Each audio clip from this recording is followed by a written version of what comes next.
ഈ കെട്ടുപൊട്ടും. ഞാൻ പറയണമെന്നൊന്നുമില്ല. നീതിമാനായി കഴിഞ്ഞ് നിങ്ങൾ തന്നെ പറഞ്ഞാൽ തന്നെ നിങ്ങളുടെ പ്രാർത്ഥന ദൈവം കേൾക്കും. യേശു ദൈവമാണെന്ന് നിങ്ങൾ വിശ്വസിക്കുന്നു?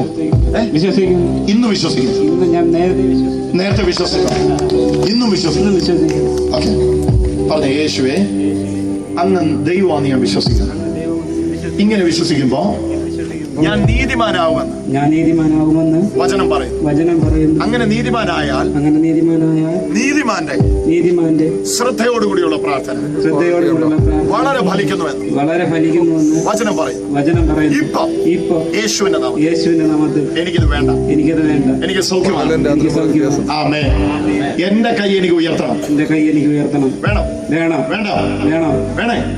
വേണം.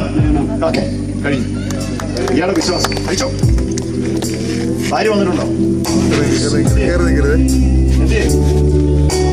ഭാര്യ എന്തേ? ഈ വരുന്ന എന്റെ ഭാര്യ, ഈ മനുഷ്യന്റെ ഭാര്യ എന്തേ?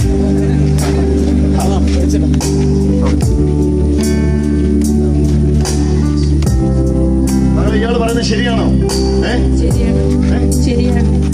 ഈ നാളുകൾക്ക് മുമ്പ് ആക്സിഡന്റ് സംഭവിച്ച ശേഷം ഈ കൈ ഉയരത്തില്ല? ഇല്ല. അപ്പം യേശു എന്ന നീതിമാനെ വിശ്വസിക്കുമ്പോ ആ കൈ ഉയരണ്ടേ? വേണ്ടേ? ഇവര് പറയുന്നത് യേശു എന്ന നീതിമാനെ വിശ്വസിക്കുമ്പോ ആ കൈ ഉയരണമെന്ന്. ഭാഗികമായിട്ടല്ല, പൂർണ്ണമായിട്ട് ഉയരണം. എന്നാ ഉയരട്ടെ.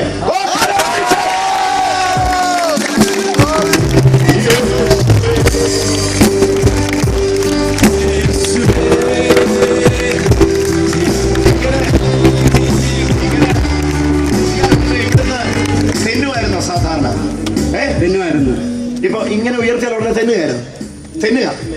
തെന്നുകയായിരുന്നു നേരത്തെ. ഇപ്പൊ തെന്നുന്നില്ല. ഇത് കാലം വിളിച്ചാൽ ഒന്നും കിട്ടുന്നില്ല. അല്ലെങ്കിൽ നമുക്ക് ലേലം വിളിച്ച് TV മിനിറ്റ്സ് എടുക്കാൻ. കരമടിച്ചൊന്ന് കർത്താവിനെ ഒന്ന് സ്തുതിച്ചേ.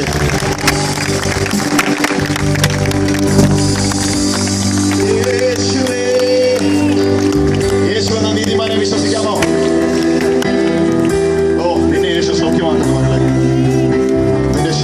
സൗഖ്യമാകും. ഗർഭാവസ്ഥയിൽ കിടക്കുന്ന ഒരു കുഞ്ഞിന് വളരണമെങ്കിൽ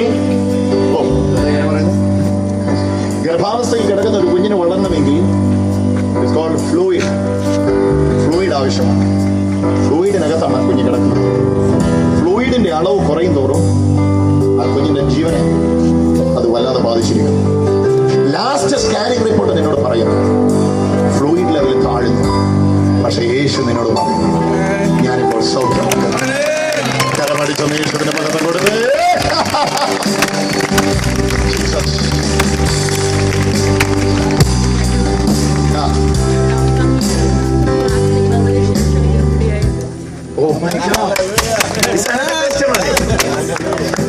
വിവാഹം കഴിഞ്ഞവർക്ക് കുഞ്ഞുങ്ങളില്ലായിരുന്നു.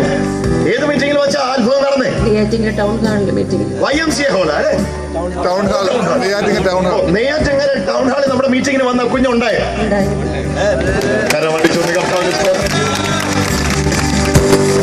വിവാഹം കഴിച്ച കുഞ്ഞുങ്ങളില്ലായിരുന്നു.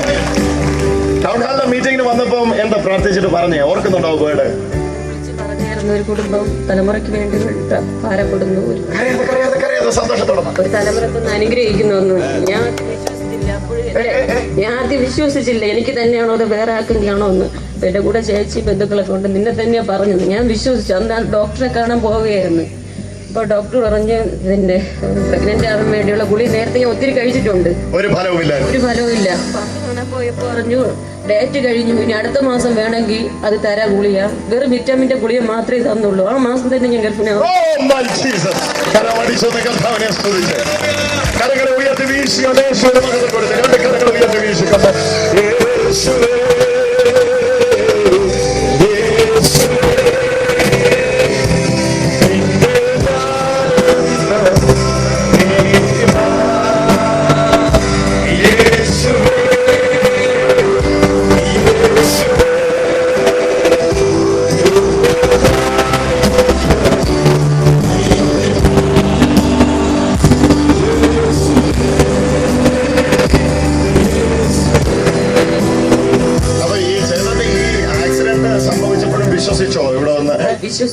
ഇവിടെ വന്ന് പ്രാർത്ഥിച്ച പ്രാർത്ഥിച്ചാൽ റെഡിയാകുമെന്ന് വിശ്വസിച്ചു. വിശ്വസിച്ചാണ് ഒരു വിശ്വാസം കൊണ്ടാണ് ചേട്ടനെ കൊണ്ട് വന്നത് തന്നെ.